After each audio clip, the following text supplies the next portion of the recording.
Good morning. This is Minister Dr. Holly K. Lindsay with another edition of Special Delivery from Heaven. Today's topic is entitled A Woman with a Legacy, coming from Acts chapter 9, verse 36 from the New Living Translation.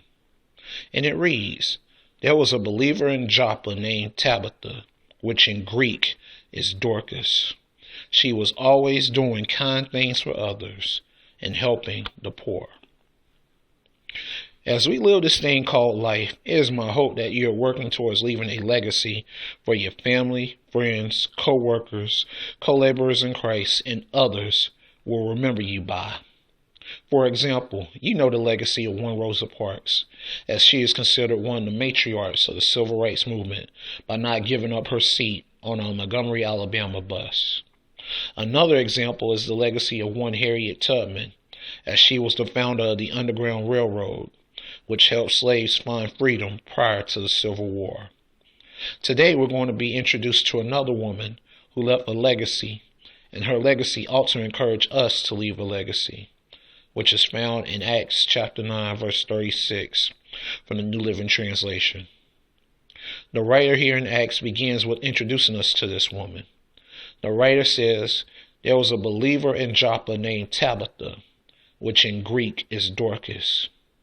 We learn her name, Tabitha or Dorcas, and the fact that she was a believer.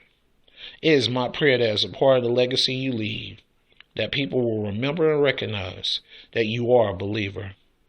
With this legacy, people will see you being the believer you were exercised more than just what you spoke about. Be the walking sermon on a daily basis and not the talking one that doesn't match up to it. The text concludes with the legacy that Tabitha or Dorcas left. The text ends in this manner: "She was always doing kind things for others and helping the poor."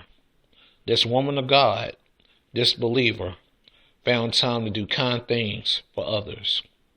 When was the last time you did something kind for someone? Not only that, this woman of God, this believer, also helped the poor. We as men and women of God must find a soft spot within our hearts to be a blessing to those that are poor. Recognize that when you use the word poor, it doesn't necessarily mean someone who is broke financially. Someone may be poor in their spirit, man or woman, and you can provide them some help in that regard. Someone may be poor in a prayer life, but you can intercede for them that God would help them. Someone may be poor in their emotional state, but you can provide them some wealth or help in that regard. In closing, Dorcas or Tabitha did kind things for people and provided help to the poor. Because of her doing these things, she left a legacy. What will you do to leave the legacy where individuals can write about you?